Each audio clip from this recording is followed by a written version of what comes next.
We're picking up in chapters 11 and 12 today in The Lion, the Witch, and the Wardrobe by C.S. Lewis, published by Harper Collins. So as a recap from the end of chapter 10. Peter had just drawn his sword out of its sheath and was showing it to Mr. Beaver when Mrs. Beaver said, now then, don't stand talking there till the tea's got cold. Just like men. Come and help to carry the tray down and we'll have breakfast. What a mercy I thought of bringing the bread knife." So down the steep bank they went and back to the cave, and Mr. Beaver cut some of the bread and ham into sandwiches, and Mrs. Beaver poured out the tea, and everyone enjoyed themselves. But long before they had finished enjoying themselves, Mr. Beaver said, "Time to be moving on now." Chapter 11. Aslan is nearer. Edmund, meanwhile, had been having a most disappointing time. When the dwarf had gone to get the sledge ready, he expected that the White Witch would start being nice to him, as she had been at their last meeting. But she said nothing at all. And when at last Edmund plucked up his courage to say, "Please, your majesty, could I have some Turkish delight? You said—" She answered, "Silence, fool!" Then she appeared to change her mind and said, as if to herself, "And yet it will not do to have the brat fainting on the way." And once more clapped her hands. Another dwarf appeared. "Bring the human creature food and drink," she said. The dwarf went away and presently returned, bringing an iron bowl with some water in it and an iron plate with a hunk of dry bread on it. He grinned in a repulsive manner as he set them down on the floor beside Edmund and said, "Turkish delight for the little prince." "Take it away," said Edmund sulkily. "I don't want dry bread." But the witch suddenly turned on him with such a terrible expression on her face that he apologized and began to nibble at the bread, though it was so stale he could hardly get it down. "You may be glad enough of it before you taste bread again," said the witch. While he was still chewing away, the first dwarf came back and announced that the sledge was ready. The White Witch rose and went out, ordering Edmund to go with her. The snow was once again falling as they came into the courtyard, but she took no notice of that, and made Edmund sit beside her on the sledge. But before they drove off, she called Mogrim, and he came bounding like an enormous dog, to the side of the sledge. "Take with you the swiftest of your wolves, and go at once to the house of the Beavers," said the witch, "and kill whatever you find there. If they are already gone, then make all speed to the stone table, but do not be seen. Wait for me there in hiding. I, meanwhile, must go many miles to the west before I find a place where I can drive across the river. You may overtake these humans before they reach the stone table. You will know what to do if you find them." "I hear and obey, O Queen," growled the wolf, and immediately he shot away into the snow and darkness as quickly as a horse can gallop. In a few minutes he had called another wolf and was with him down on the dam, sniffing at the Beavers' house. But of course they found it empty. It would have been a dreadful thing for the Beavers and the children if that night had remained fine, for the wolves would then have been able to follow their trail, and 10 to 1 would have overtaken them before they even got to the cave. But now that the snow had begun again, the scent was cold, and even the footsteps were covered up. Meanwhile, the dwarf whipped up the reindeer, and the witch and Edmund drove out under the archway, and on away into the darkness and the cold. This was a terrible journey for Edmund, who had no coat. Before they had been going a quarter of an hour, all the front of him was covered with snow. He soon stopped trying to shake it off, because as soon as he did that, a new lot gathered, and he was so tired. Soon he was wet to the skin, and oh, how miserable he was! It didn't look now as if the witch intended to make him a king. All the things he had said to make himself believe that she was good and kind, and that her side was really the right side, sounded silly to him now. He would have given anything to meet the others at this moment, even Peter. The only way to comfort himself now was to try to believe that the whole thing was a dream, and that he might wake up at any moment. And as they went on, hour after hour, it did come to seem like a dream. This lasted longer than I could describe, even if I wrote pages and pages about it. But I'll skip on to the time when the snow had stopped, and the morning had come, and they were racing along in the daylight. And still they went on and on, with no sound but the everlasting swish of the snow and the creaking of the reindeer's harnesses. And then at last the witch said, "What have we here? Stop!" And they did. How Edmund hoped she was going to say something about breakfast, but she had stopped for quite a different reason. A little way off, at the foot of a tree, sat a merry party, a squirrel and his wife, with their children and 2 satyrs and a dwarf and an old dog fox, all on stools round a table. Edmund couldn't quite see what they were eating, but it smelled lovely, and there seemed to be decorations of holly, and he wasn't at all sure that he didn't see something like a plum pudding. At the moment when the sledge stopped, the fox, who was obviously the oldest person present, had just risen to its feet, holding a glass in its right paw as if it was going to say something. But when the whole party saw the sledge stopping, and who was in it, all the gaiety went out of their faces. The father squirrel stopped eating, with his fork halfway to his mouth, and one of the satyrs stopped with its fork actually in its mouth, and the baby squirrel squeaked with terror. "What is the meaning of this?" asked the witch queen. Nobody answered. "Speak, vermin," she began again. "Or do you want my dwarf to find you a tongue with his whip? What is the meaning of all this gluttony, this waste, this self-indulgence? Where did you get all these things?"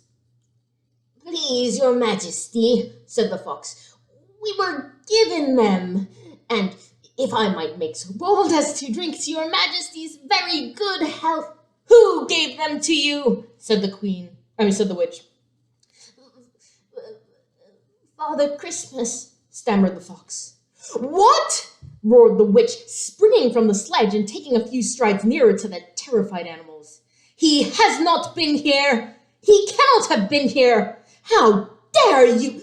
But no, say that you have been lying, and you shall even now be forgiven." At that moment, one of the young squirrels lost its head completely.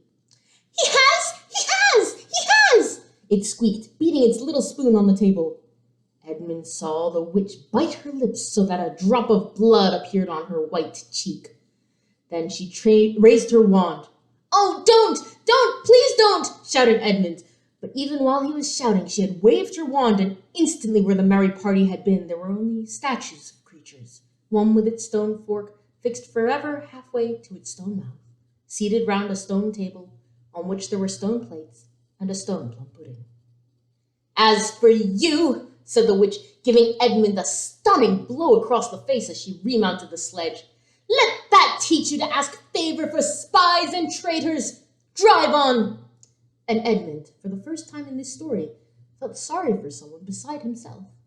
It seemed so pitiful to think of those little stone figures sitting there all the silent days and all the dark nights, year after year, till the moss grew on them and at last even their faces crumbled away.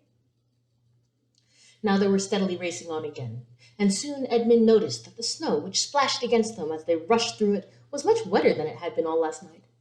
At the same time, he noticed that he was feeling much less cold. It was also becoming foggy. In fact, every minute it grew foggier and warmer, and the sledge was not running nearly as well as it had been running up till now. At first he thought this was because the reindeer were tired, but soon he saw that that couldn't be the real reason. The sledge jerked and skidded and kept on jolting as if it had struck against stones. And however the dwarf whipped the poor reindeer, the sledge went slower and slower. There also seemed to be a curious noise all around them, but the noise of their driving and jolting and the dwarfs shouting at the reindeer prevented Edmund from hearing what it was, until suddenly the sledge stuck so fast that it wouldn't go on at all.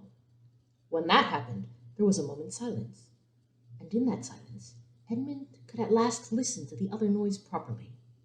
A strange, sweet, rustling, chattering noise, and yet not so strange, for he'd heard it before, if only he could remember where. Then, all at once, he did remember. It was the noise of running water. All round them, though out of sight, there were streams, chattering, murmuring, bubbling, splashing, and even, in the distance, roaring. And his heart gave a great leap, though he hardly knew why, when he realized that the frost was over. And much nearer there was a drip, drip, drip from the branches of all the trees.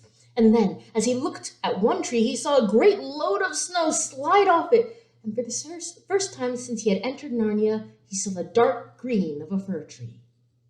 But he hadn't time to listen or watch any longer, for the witch said, "Don't sit staring, fool! Get out and help!"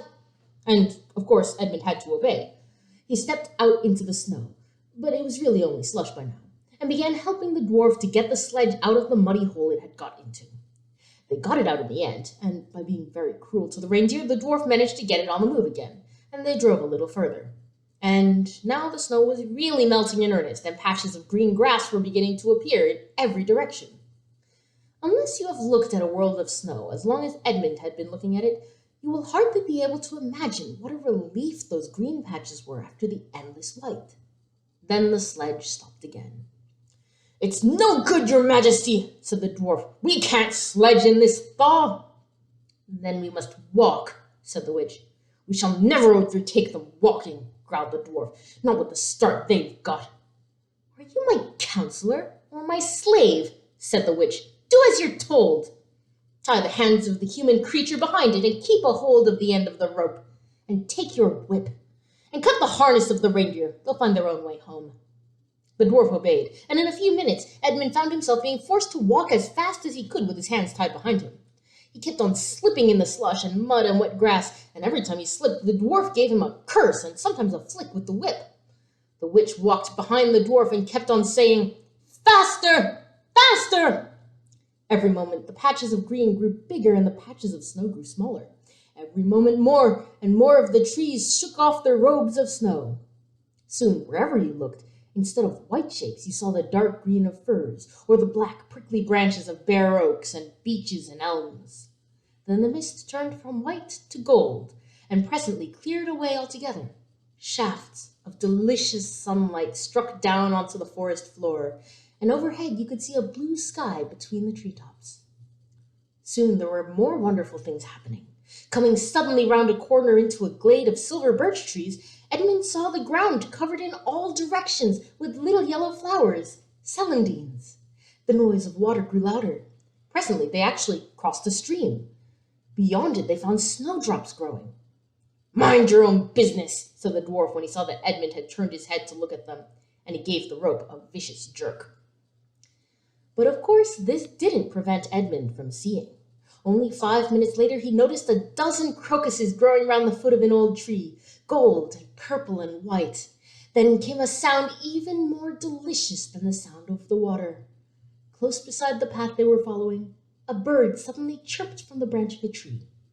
It was answered by the chuckle of another bird a little further off.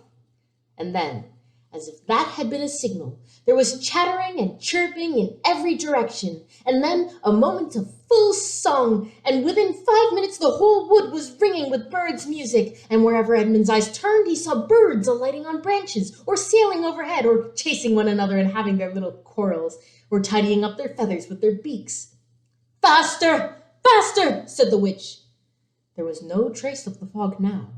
The sky became bluer and bluer, and now there were white clouds hurrying across it from time to time. In the wide glades there were primroses. A light breeze sprang up, which scattered drops of moisture from the swaying branches and carried cool, delicious scents against the faces of the travelers. The trees began to come fully alive. The larches and birches were covered with green, the laburnums with gold. Soon the beech trees had put forth their delicate, transparent leaves. As the travelers walked under them, the light also became green. A bee buzzed across their path. "This is no thaw," said the dwarf, suddenly stopping. "This is spring. What are we to do? Your winter has been destroyed, I tell you. This is Aslan's doing. If either of you mentions that name again," said the witch, "he shall instantly be killed." Chapter 12. Peter's First Battle. While the dwarf and the white witch were saying this, miles away the beavers and the children were walking on hour after hour into what seemed a delicious dream. Long ago they had left the coats behind them, and by now they had even stopped saying to one another, "Look, there's a kingfisher," or "I say, bluebells," or "What is that lovely smell?" or "Just listen to that thrush." They walked on in silence, drinking it all in, passing through patches of warm sunlight into cool green thickets, and out again into wide mossy glades where tall elms raised the leafy roof far overhead, and then into dense masses of flowering currant and among cawthorn bushes where the sweet smell was almost overpowering. They had been just as surprised as Edmund when they saw the winter vanishing and the whole wood passing in a few hours or so from January to May. They hadn't even known for certain, as the witch did, that this was what would happen when Aslan came to Narnia. But they all knew that it was her spells which had produced the endless winter, and therefore they all knew that when this magic spring had began, that something had gone wrong, and badly wrong, with the witch's schemes. And after the thaw had been going on for some time, they all realized that the witch would no longer be able to use her sledge. After that, they didn't hurry so much, and they allowed themselves more rests, and longer ones. They were pretty tired by now, of course, but not what I'd call bitterly tired, only slow and feeling very dreamy and quiet inside, as one does when one is coming to the end of a long day in the open. Susan had a slight blister on her heel. They had left the course of the big river some time ago, for one had to turn a little to the right, that meant a little to the a little to the south, to reach the stone table. Even if this had not been their way, they couldn't have kept to the river valley once the thaw began, for what with all the melting snow, the river was soon in flood, a wonderful, roaring, yellow flood, and their path would have been under water. And now the sun got low, and the light got redder, and the shadows got longer, and the flowers began to think about closing. "Not long now," said Mr. Beaver, and began leading them uphill across some very deep, springy moss. It felt nice under their tired feet, in a place where only tall trees grew, very wide apart. The climb, coming at the end of the long day, made them all pant and blow. And just as Lucy was wondering whether she could really get to the top without another long rest, suddenly they were at the top, and this is what they saw. They were on a green open space from which you could look down on the forest spreading as far as one could see in every direction, except right ahead. There, far to the east, was something twinkling and moving. "By gum!" whispered Peter to Susan. "The sea!" In the very middle of this open hilltop was the stone table. It was a great, grim slab of gray stone supported on 4 upright stones. It looked very old, and it was cut all over with strange lines and figures that might be the letters of an unknown language. They gave you a curious feeling when you looked at them. The next thing they saw was a pavilion pitched on one side of the open place. A wonderful, wonderful pavilion it was, and especially now when the light of the setting sun fell upon it, with sides of what looked like yellow silk and cords of crimson and tent pegs of ivory, and high above it on a pole a banner which bore a red, rampant lion fluttering in the breeze, which was blowing in their faces from the far-off sea. While they were looking at this, they heard a sound of music on the right, and turning in that direction, they saw what they had come to see. Aslan stood in the center of a crowd of creatures who had grouped themselves round him in the shape of a half-moon. There were tree women there, and well women, dryads and naiads, as they used to be called in our world, who had stringed instruments. It was they who had made the music. There were 4 great centaurs. The horse part of them was like huge English farm horses, and the man part was like stern but beautiful giants. There was also a unicorn, and a bull with the head of a man, and a pelican, and an eagle, and a great dog. And next to Aslan stood 2 leopards, one of whom carried his crown, and the other his standard. But as for Aslan himself, the beavers and the children didn't know what to do or say when they saw him. People who have not been in Narnia sometimes think that a thing cannot be good and terrible at the same time. If the children had ever thought so, they were cured of it now. For when they tried to look at Aslan's face, they caught a glimpse of the golden mane and the great, royal, solemn, overwhelming eyes, and then they found they couldn't look at him and went all trembling. "Go on," whispered Mr. Beaver. "No," whispered Peter. "You first." "No, sons of Adam before animals," whispered Mr. Beaver again. "Susan," whispered Peter. "What about you? Ladies first?" "No, you're the eldest," whispered Susan. And, of course, the longer they went on doing this, the more awkward they felt. Then at last, Peter realized it was up to him.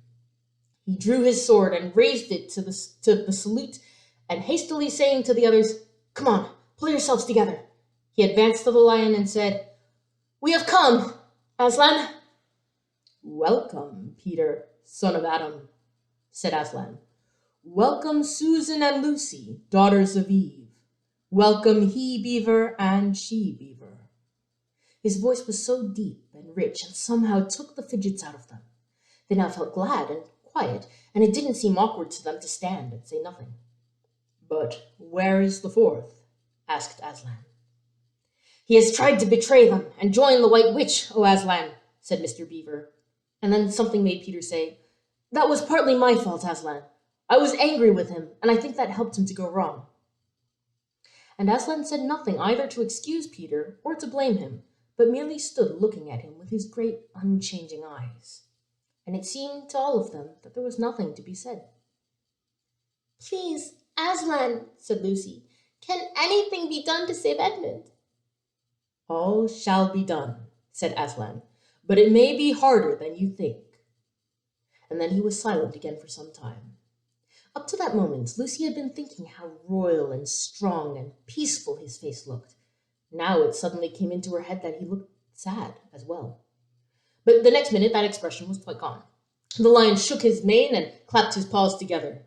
"Terrible paws," thought Lucy, "if he didn't know how to velvet them," and said, "Meanwhile, let the feast be prepared.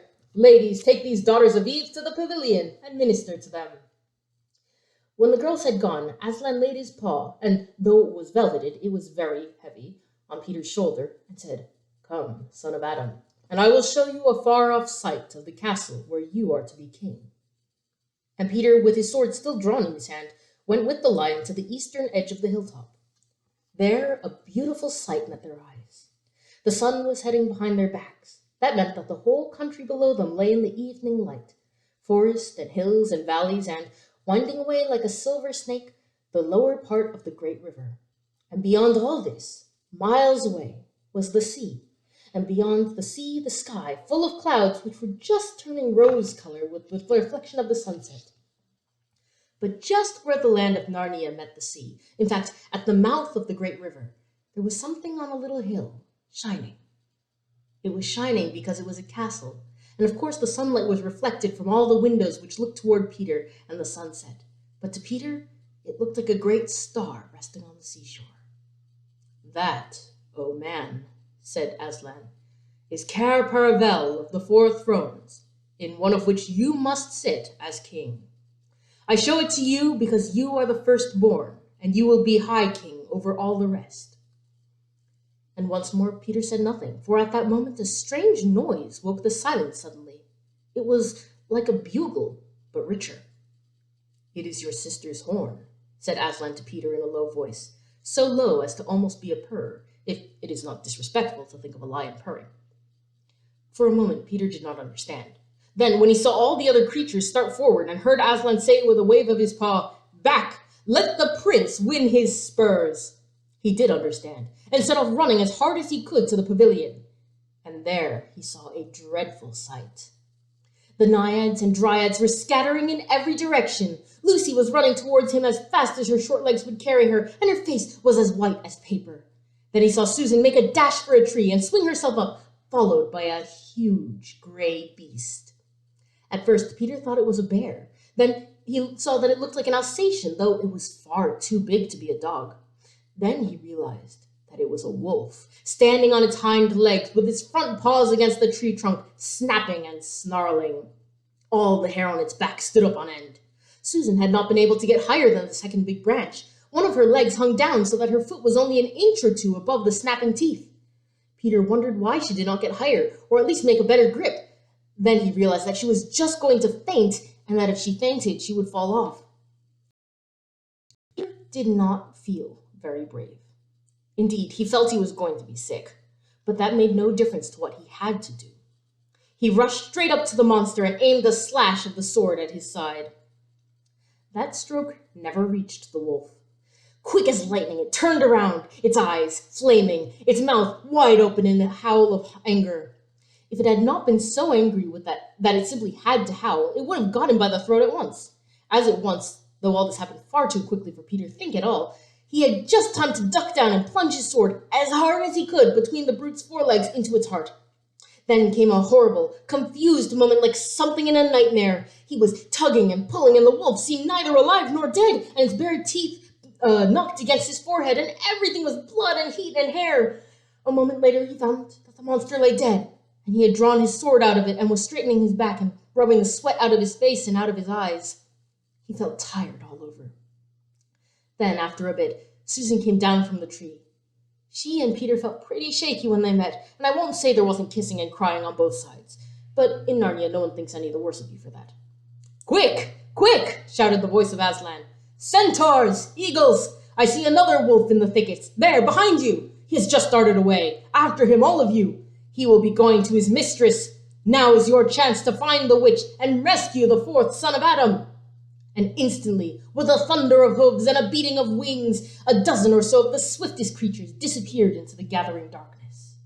Peter, still out of breath, turned and saw Aslan close at hand. "You have forgotten to clean your sword," said Aslan. It was true. Peter blushed when he looked at the bright blade and saw it all smeared with the wolf's hair and blood. He stooped down and wiped it quite clean on the grass, then wiped it dry on his coat. "Hand it to me and kneel, son of Adam," said Aslan. And when Peter had done so, he struck him with the flat of the blade and said, "Rise up, Sir Peter Wolfsbane, and whatever happens, never forget to wipe your sword." So up until this section, we've only ever really seen Edmund looking after his own interests. So why then do you think he decides to put himself on the line to stand up for the party of woodland creatures? What would it take for you to put your life on the line for a stranger? Also, later on, what does it mean to be brave? Give as many examples of bravery from these 2 chapters as you can. See you next time.